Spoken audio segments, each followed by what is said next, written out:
نحمده ونصلي على رسوله الكريم اما بعد فاعوذ بالله من الشيطان الرجيم بسم الله الرحمن الرحيم۔ ما کی اقسام میں سے اسمیہ کی 5 اقسام ہم کر چکے۔ ابھی ما حرفیہ ہے جس میں سے پہلی قسم ہے ما کافہ، یہ یہاں پہ مد لازم کلمی مثقل ہوگی۔ تجوید کے بارے میں بات کر لیتے ہیں۔ تو یہ کاف ہے جی۔ تو پہلی آیت مبارکہ ہے وَإِن تَوَلَّوْا فَإِنَّمَا هُمْ فِي شِقَاقٍ، سورۃ البقرہ۔ تو یہاں پہ انما، یہ ما ہے جس کے بارے میں ہم بات کر رہے ہیں، اور یہ ما کافہ کے نا۔ کافہ کیا ہے؟ کیا کافہ کسے کہتے ہیں؟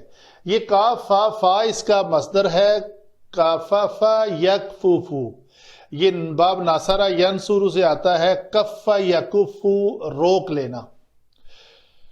تو یہ قرآن پاک میں بھی مستعمل ہے، کئی ایک آیات مبارکہ میں آتی ہیں۔ یکف ایدیہم، انہوں نے ایدیکم تمہارے ہاتھ روک دیے اور آپ نے ان کے ہاتھ روک دیے۔ تو یہ کیا کرتا ہے؟ روکتا ہے۔ کس بات سے روکتا ہے؟ بات اس میں یہ ہے کہ مثال میں دیتا ہوں، ہوتا کیا ہے، مثلا میں کہتا ہوں جی انا طالبن، آنا مرفوع ہے اور یہ بھی مرفوع ہے، یہ مبتدا ہے اور یہ خبر ہے، اس کے اوپر آپ انا داخل کریں تو انا کیا کرے گا؟ انا اس مبتدا کو حالت نصب میں لے جائے گا، تو یہ لفظ بن جائے گا انی طالبن۔ تو جب اس کو ملا کر لکھیں گے تو اصل میں یہ ہوگا انا یا طالبن، یہ یا جو ہے وہ آنا سے یہ مرفوع تھی، یہ منصوب ہو جائے گا، تو یہ لفظ لکھنے میں کیسے لکھا جائے گا؟ انی طالبن۔ تو کیا کیا اس نے؟ انا نے آ کر آنا مرفوع تھا اس کو منصوب کر دیا۔ یہاں پہ دیکھیں یہ ہوم فی شقاق ہے، ہوم مبتدا ہے، فی شقاق اس کی خبر ہے، تو یہ مبتدا کو انا نے آ کر حالت نصب میں کیوں نہیں لے گیا؟ کیونکہ بیچ میں اس ماں نے روکا۔ یہ ماں کہتا ہے جی یہ آپ میرے ہوتے ہوئے اس مبتدا کے اوپر عمل نہیں کر سکتے، اس ماں نے اس انا کو عمل کرنے سے روک دیا۔ تو یہ ہے مائے کافہ کی ڈیفینیشن۔ اور پھر دوسرا یہ کلمہ مل کر، انا اور ما دونوں جب مل جاتے ہیں تو یہ کلمہ حسر بن جاتے ہیں۔ اس کا معنی آتا ہے نہیں سوائے اس کے۔ کیا نہیں سوائے اس کے؟ محصور کیا کرتا ہے؟ حسر۔ کلمہ حسر نے کسی کو محصور کرنا ہے نا، محصور کا مطلب اس کو گھیرے میں لے لینا ہے، تو یہ ہے گھیرے میں لیا ہوا کلمہ ہم۔ یہ ہم کون ہے؟ وَإِن تَوَلَّوْا، تو یہ واو فاعل ہے۔ اگر وہ منہ پھیر لیں گے، اگر وہ اس سے منہ پھیریں تو کھلی بات ہے کہ وہ ہٹ درمی پہ پڑ گئے ہیں۔ تو کون ہٹ درمی پہ پڑ گئے؟ صرف اور صرف منہ پھیرنے والے۔ منہ پھیرنے والوں کا گروہ جو ہے اس کو اکٹھا کر کے اس کو محصور کر لو، دائرہ لگا دو، اس کے نہ پھیرنے والے نہ اس کے اندر جا سکتے ہیں اور پھیرنے والے نہ باہر آ سکتے ہیں۔ یہ نہیں ہو سکتا کہ منہ پھیرا ہے انہوں نے تو ہم کہیں کہ انہوں نے منہ نہیں پھیرا، یا کسی نے منہ نہیں پھیرا تو ہم کہیں اس نے منہ پھیر لیا۔ نہیں، جو تولو کرے گا وہی ہوم بنے گا۔ تو یہ انما جو ہے یہ ہوم کے گرد ایک دائرہ لگاتا ہے کہ بھائی یہی لوگ ہیں صرف اپنی ہٹ درمی پہ پڑے ہوئے، ہوم فی شقاق۔ یہ ہے اس کا معنی ما کافہ کا کہ کس طرح یہ عمل کرتا ہے۔ جب یہ جملہ، یہ پہلی مثال ہوئی جملہ اسمیہ کی، دوسری مثال ہے جملہ فعلیہ کی، انما تجزون ما کنتم تعملون۔ تو یہ انما جو ہے جب اس جملہ فعلیہ پر آتا ہے تو پھر بھی اس کے اوپر کوئی عمل نہیں کرتا، تو یہ ما کافہ ہے۔ قل انما انا بشر مثلکم، وہی اسی طرح پھر آیا انا بشر، انا مبتدا اور یہ خبر، تو پھر انا میں سے جو ما ہے اس نے اس کو اس کے اوپر عمل کرنے سے روک دیا۔ ما نے انا کو انی نہیں بنانے دیا، انی بشر نہیں کرنے دیا۔ اسی طرح انما الہکم الہ واحد، یہاں پہ بھی کسی اسم کو ماں نے آ کر انا کو منسوب نہیں کرنے دیا. تو یہ ہے ماں کا معنی مائے کافہ، جو آپ نے علم صرف کے مطابق اس کو جان لیا. یہ پہلی قسم ہے جی ماں کافہ. آگے دوسری کی طرف چلتے ہیں جی آگے چلتے ہیں جی. دوسری قسم ہے ماں حرفیہ میں سے ماں الحجازیہ بمعنی النفی. یہ کیسے آتی ہے جی؟ یہ جملہ اسمیہ پر بھی داخل ہوتی ہے اور پھر جملہ فعلیہ پر بھی داخل ہوتی ہے. تو یہ جب جملہ فعلیہ میں فعل ماضی پہ داخل ہوتی ہے وما ظلمونا، تو یہ ماں نافیہ ہے. یہ ماں جو ہے وہ نفی کے، نہیں ظلم کیا انہوں نے ہمارے اوپر، ولیکن تو نہیں کیا تو پھر کیا کیا؟ حرف استدراک ہے جو بعد والی آیت اس کو بتا رہی ہے، کانوا انفسہم یظلمون، وہ تو اپنے ہی اوپر ظلم کرنے والے تھے. دوسری آیت جو ہے وہ پھر پہلا جز اس کا فعل ماضی ہے، تابعہ تابعہ تابعو، یہ ماں جو ہے ماں نفی ہوگا، اور اس کے بعد والا ماں جو ہے یہ ماں جملہ اسمیہ پر داخل ہو کر اور کیا کرتا ہے؟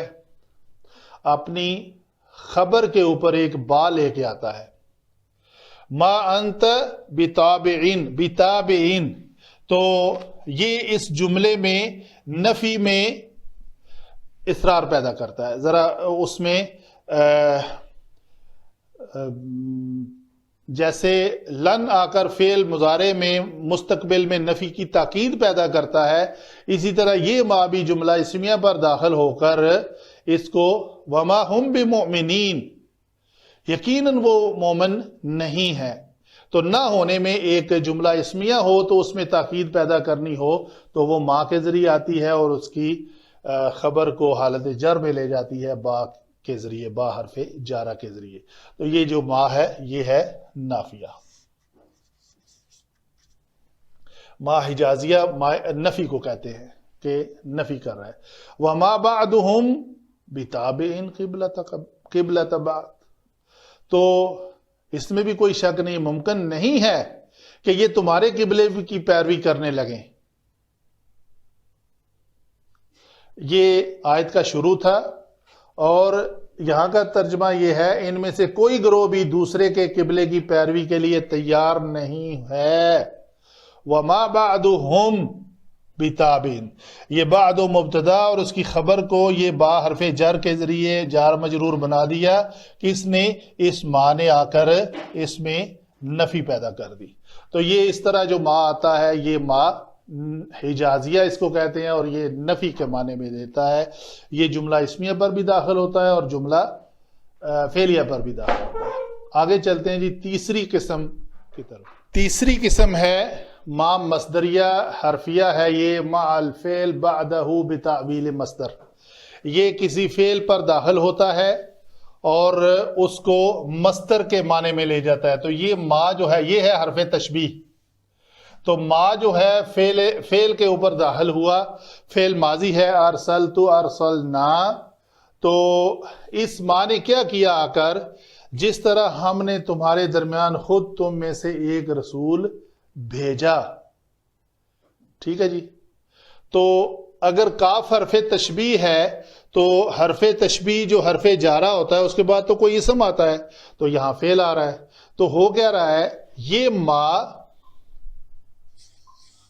جمع ارسلنا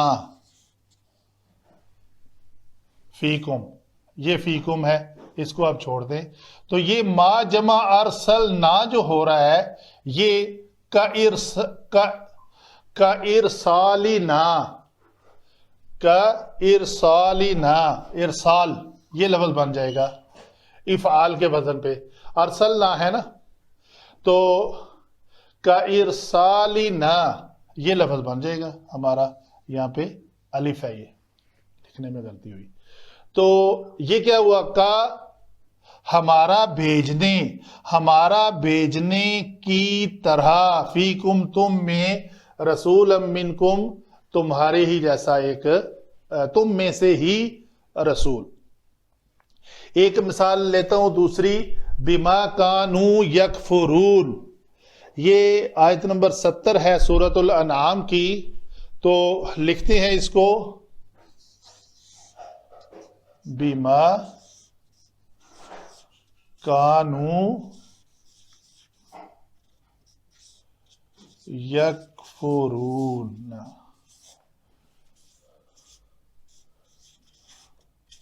کئی ایک مثالیں ہیں، بہرحال ہم تو اسی پہ اکتفا کر رہے ہیں.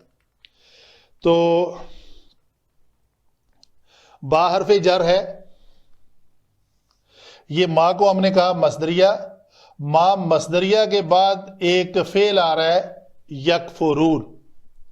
ٹھیک ہے، تو اس ما نے، یہ یکفرون کون سا صیغہ ہے؟ یہ جمع مذکر غائب کا صیغہ ہے. تو اس غائب کے لیے ہوم ضمیر استعمال ہوگی.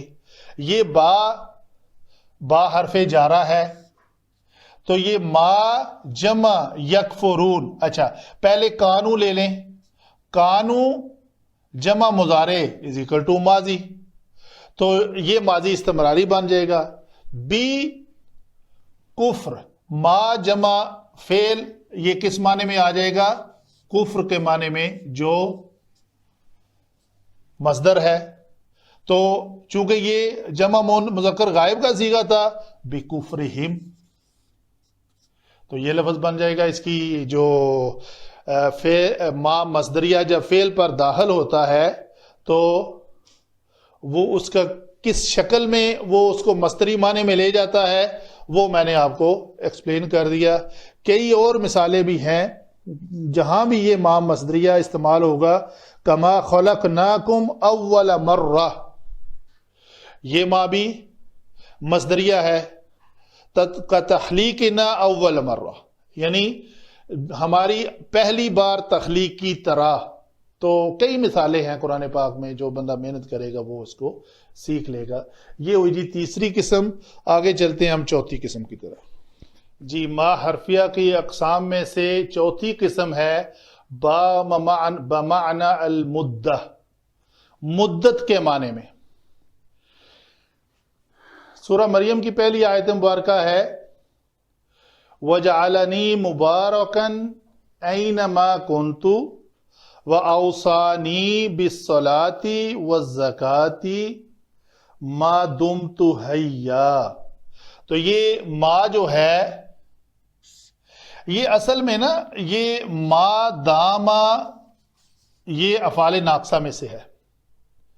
تو یہ وہی ما ہے جو مدت کے معنی میں آتا ہے. تو یہاں پہ اس کا معنی جو ہے نا، جب تک کہ آئے گا میں زندہ ہوں، میں یعنی زندگی، میری زندگی تک. تو یہ جب تک کے معنی میں آتا ہے ما. نہ یہ مصدریہ ہے، یا نہ یہ نافیہ ہے، نہ یہ موصولہ ہے. تو یہاں پہ اس کا معنی جو ہے وہ اس شکل میں آئے گا.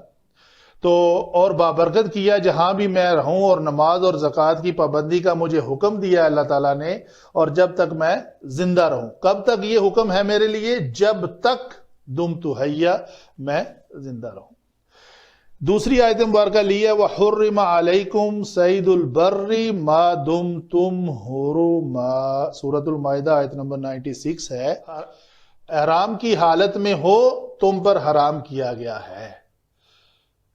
وَحُرِّمَ عَلَيْكُمْ صَيْدُ الْبَرِّ، تو خشکی کا شکار جو ہے وہ تم پر حرام ہے جب تک تم احرام کی حالت میں ہو. ما دمتم، یعنی ما داما جو ہے یہ ایسا فعل ناقص ہے جس کا مضارع نہیں آتا. جیسے کانا یکون ہو جاتا ہے، لیکن داما جو ہے وہ یہ فعل مضارع اس کا نہیں آتا. تو یہ ما جو ہے یہ ما بمعنی المدہ، مدت کے معنی میں آ رہا ہے. یہ ہوئی جی چوتھی قسم ہماری جو ما حرفیہ کی اقسام میں سے. آگے چلتے ہیں پانچویں قسم کی طرف. ما کی اقسام میں سے ما حرفیہ کی پانچویں قسم ہے جو ما زائدہ کے نام سے جانی جاتی ہے، ما صلۃ فی الکلام زیادۃ للتاکید، یہ تاکید کے لیے آتا ہے جی۔